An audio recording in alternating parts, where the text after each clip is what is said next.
Hey guys, I'm Rob. You haven't heard from me at all. It's because I just got back from deployment, but I'm here now. So this is my baby, 2013 Mitsubishi Lancer Evolution 10 GSR, 5-speed manual.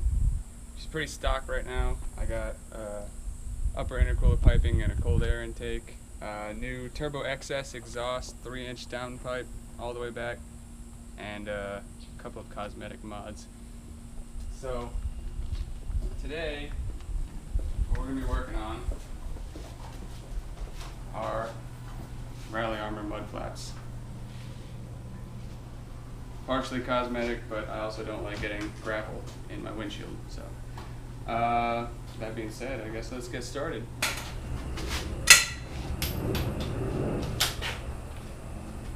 Let's go ahead and whiz them off there, bud. You recording? Yep.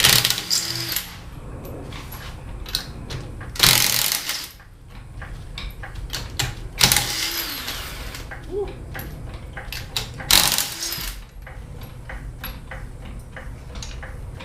That's Lancer down trouble there for you. No, wait, I'm down to jump your car whenever you are.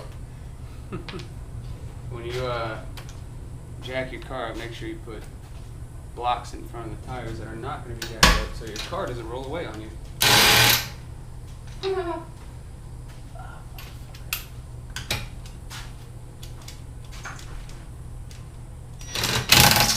There we go. We got her.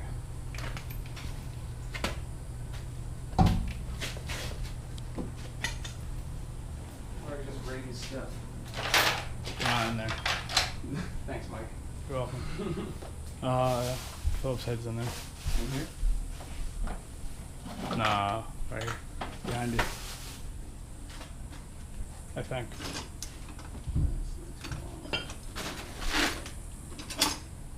I'm gonna find some of my tools in there. The ones that are clean are mine. The ones that are rusted are Travis's.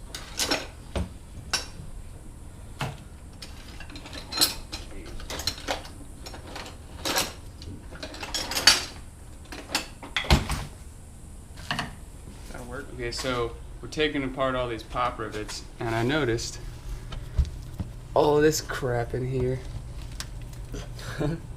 That is one good reason to get Rally Armor Mudflaps, because you won't get all that in your side skirt. Oh, and the back bumper, right? And the back bumper. Heck yeah. That is a lot. Oh my god. Alright, so we're starting on the back tires here, like I said, and for the back you just got these 3 pop rivets and then the one underneath here that you need to take out so that you can mount up these mud flaps. So with that being said, let's get started. There we go. Everybody hates pop rivets. That's why I break them. And for tools, since all we're pretty much doing is working with these pop rivets, I just got a Phillips head, flathead, and some needle nose pliers. Because these pop rivets can be a pain. Make life easier if we had a tool. For pop rivets? Mm-hmm. Yeah. Specifically. But we're broke. And this is why we have needle nose, because these are such a pain. A lot easier to get at. Like this. There we go. And there's that one more down here. Let's see if we can get a close up on it somehow. It's right back here.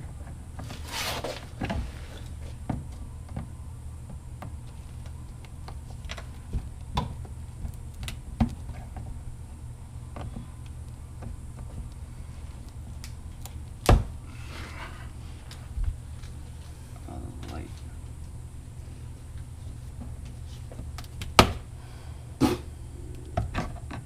Watch out for falling debris.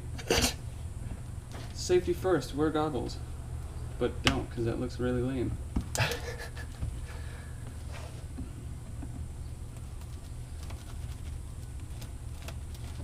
we go.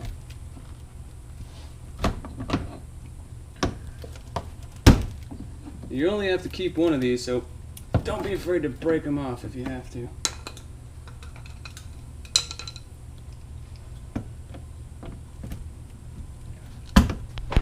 Alright, so for the rear tire, this is all that you need. They give you a lot of other stuff, but obviously that's for the front. So you got this L bracket, that's going to go up here so that you can have another mounting point. And then these clips are what allow you to screw into them right here, this part. And obviously you got your screws and washers, because washers are good.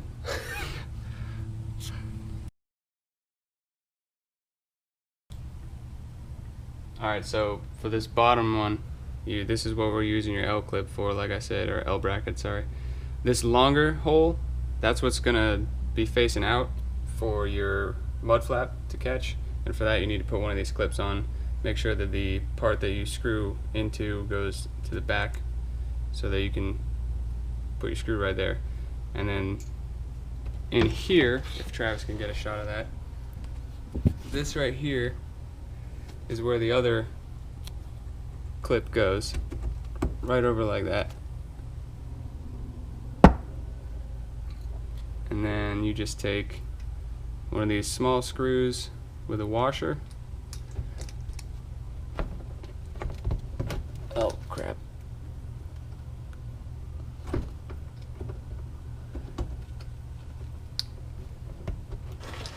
Gotta get an angle on this one. So you take the screw with the washer, stick it through your bracket, and then put it all together. Screw it in back here. If you can, don't worry about that for now. Where's my Phillips? I got it. You don't want to tighten them down all the way, because there's going to be some adjustments that need to be made when we get it all together.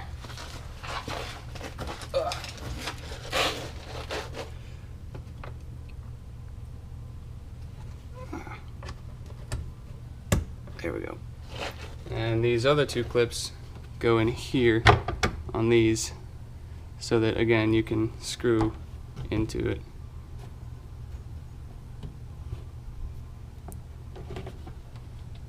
Try not to drop them. Alright, and then tuck this back in here so we can get that clip back in. That one clip that we have to retain. One factory clip. Alright.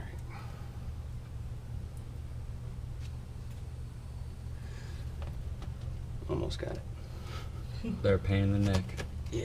Is this why the Subaru has no clips? No clips on Subaru. It's all about those wood screws. Wood screws. Wood screws. Where's your box? Are you sitting on it? Full of your wood screws that you use? There they are. Yeah, there's wood screws right there. So the Subaru's held together with. Yeah, but guess what? Still works. Take it on the beach, still works. Alright, so you saw me struggling with this clip, but we finally got it in. That factory clip has to go back in there. And these two are going to take your long screws with a washer, of course, and then this one is going to take your short screw, because as you can see there's not a whole lot of room. So we're just going to get this started here.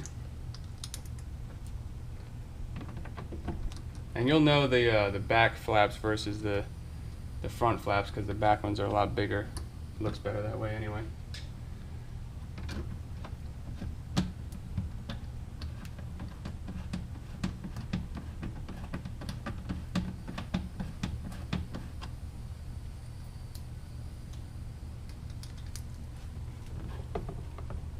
These are way easier to do on this car than mine. That's because Evo. And that's because I paid $180, and of course when you spend more money, it has to be harder. Murphy's Law. That Murphy's Laws of buying auto parts. Yes, Murphy's Laws of buying auto parts. Doghouse law. The doghouse law. Unfortunately, my screwdriver is slightly too large for this spot. Got a large screwdriver. You have a large screwdriver, it's not even mine. All my tools are on the ship still. I don't even know how you continue to talk about that ship. I don't know, it's just habit. Alright, so that adjustment that we talked about, you see how you got a little bit of wiggle room here? These need to be parallel with the street. More truck and car parts here at the doghouse. Got HIDs for the videos coming Got my HIDs, for the Subaru. which will be up later. Bye FedEx man, thank you. Alright, so with the front tires, it's just going to be essentially the same thing. You don't need to take the tire off because you can access everything right here just by turning it a certain way. And then for tools, the only thing different is you're going to want a shorter one of these because you can't really reach under here with the longer screwdriver. But for what they come with, you got 2 clips for each side. One of these, it's like the back end of a pop rivet, and a shorter one of these. And it'll identify all of that in the instructions. You got 2 short screws, 2 long screws, 4 washers, and another L bracket with 2 different size holes. Alright, so start by taking off all these pop rivets. You got 1, 2, 3 right here, and then you also have a small screw under here that you need to take out. Alright, so same thing as before. You gotta take these clips and put them on these mounting points behind your I don't know, what would you call that, Travis? Plastics, I guess. Fender liner. Fender liner, that sounds good. That sounds professional. It does. Sounds like a real scientific term. Alright, and then you got this bracket. So with this L bracket, you're going to take the smaller pop rivet that comes with a screw, but you're going to take the screw out. I don't know why they even have that. You're going to put this through the bigger hole in the L bracket. And then over here, it might be a little hard for Travis to get a view. You're gonna go between your side skirt and this piece that screw was holding together, that bottom screw you took out. Stick it in there, and then you're gonna replace that screw to hold it in place. Now, it's gonna be different if you have an aero kit. Mine does not.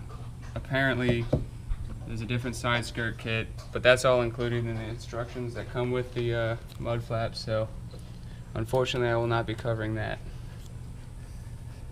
Put this screw back in. Don't tighten it too much, you got to make some adjustments. Alright, so here's where it gets a little bit weird. You gotta put it all back together basically. Get your mud flap, which unfortunately is all over there.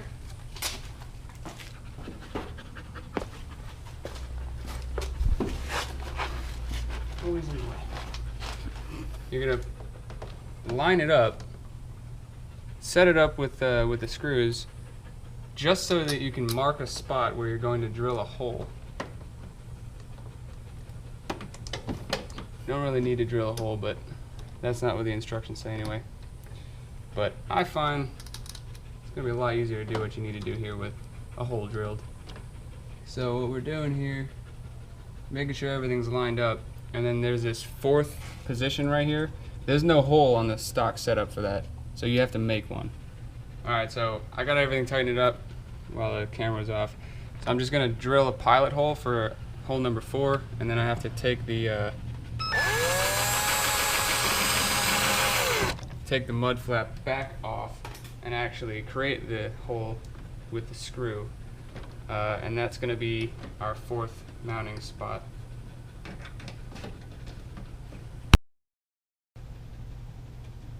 Okay, so hole number 4 is made, and the way that we have to do this now, because you can't just screw that in there, it comes with this to go on the back side. We kind of have to put that in first, and this is, oh, I have a long that piece screw again? and I need a short screw. Hold on. This? Mm-hmm. Just make sure the camera got a good view of that. Alright, so what you're going to do is with all this out, you're going to start screwing this in And once it starts popping through, you're gonna take this and put it on the screw. And you're gonna tighten it as much as you can because you're not gonna be able to get to that screw after the fact. That's why we gotta do number 4 first. It's kind of backwards. But that's what I'm here for. Should technically be number 1 screw. Exactly.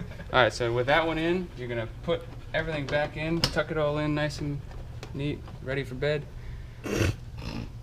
Take a short screw with a washer, put that in your L-shaped bracket, if you can reach it.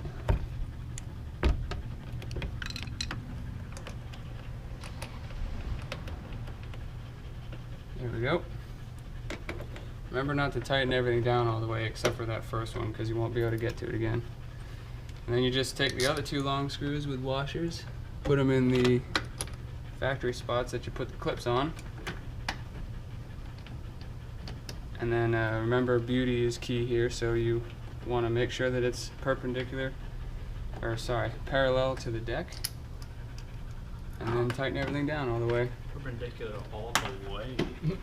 So much more fun. So much more fun perpendicular. It's kind of like a negative camber. The other side, the front and the back that we showed you, it's going to be exactly the same. That's it. Hopefully this looks really sick. I haven't even gotten a good look at it yet. Hopefully it keeps gravel from hitting my windshield and other people when I go rally racing on them back roads. When I'm in front of them, my rally armor mudflaps to make sure that I don't hit them. So there you have it. Rally armor mudflap install looks great, and it was very easy actually. So like I actually thought I was gonna have a hard time with it.